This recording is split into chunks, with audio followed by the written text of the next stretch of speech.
I remember growing up, the only way I looked at a monster was, I feel so bad for that thing. I felt so bad for these monsters. Felt so bad for King Kong, for Godzilla, for Frankenstein's monster. All of these, they didn't ask for this. They didn't ask. They just are who they are. I'm very excited to talk about Werewolf by Night. It's been one of my most anticipated Marvel projects to see since it came out, and I fell in love with it right away. Oh, good. So, I know the last time you spoke with one of our other interviewers at D23, you mentioned how Kevin Feige was surprised for your pitch about Werewolf by Night. So I'm curious, though, what was it about the character that, really spoke to you to want to usher him into the MCU? I think a character like Jack Russell or a character like a werewolf, they have a huge problem on their hands, a huge problem. They don't want to be that werewolf. They don't want to hurt people. They don't want to, like, once a month have to deal with this thing. What am I going to do? Am I going to lock myself up? It's just a constant burden, a burden that none of us would want. And the idea of somebody who has to deal with that, and not only just the burden itself, but the point of view of the outside world about that person is that person's a monster. Kill that thing. It's not worth living. That's how we look at monsters generally. That's how the world has been trained to look at them. I remember growing up, the only way I looked at a monster was, I feel so bad for that thing. I felt so bad for these monsters. Felt so bad for King Kong, for Godzilla, for Frankenstein's monster. All of these, they didn't ask for this. They didn't ask. They just are who they are. And the fact that the world will not accept them for who they are, that always really just, I felt awful about that.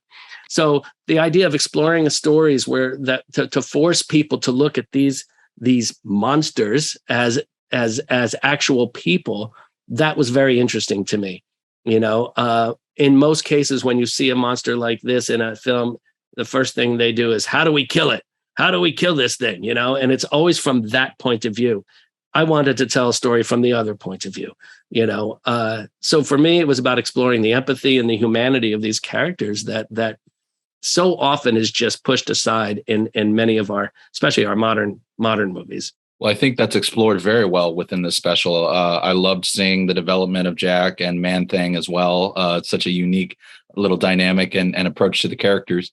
And as a horror genre fan, I got to say, I was amazed by how gruesome this thing gets as it goes on. And I'm curious, did Marvel give you any kind of pushback with that, since they are still kind of dipping their toes into that realm? It's funny. They never, at least if they did, they never did to me directly. They were always very supportive and just allow me to keep pushing forward, because so many of my comments during reviews and during things would be like, can we put more blood on that? Can we add more? What would happen? Or even when we were making the thing, I remember like a couple of days before shooting one of the scenes going, hey, what would happen if she cut his hand off? Like, how do we do that?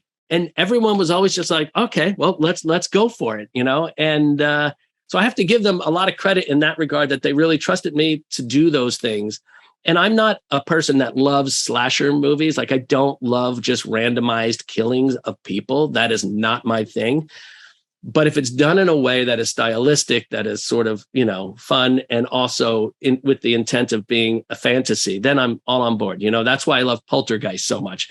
That's one of my favorite movies in the world, because it's doing everything we love about horror films, but it's doing it in a way that has heart, humor, and character. And that's really what I wanted to do with this. Well, I think it comes across very well in this special. I really am not blowing smoke. This might be my favorite Phase 4 thing yet. So, that's great. Thank you. Absolutely. I am getting the wrap. So kudos to you. I wish I had more time, but I'm excited to spread the word about it. So, Michael, what's on your shirt? What does it say there? It says, "Werewolves have guns, get revenge." It's from a movie called Scare Me, a little indie horror film. That's great. I love it. Love it. Well, thank you, Michael. Have a great rest of your weekend. Great to talk to you. You too.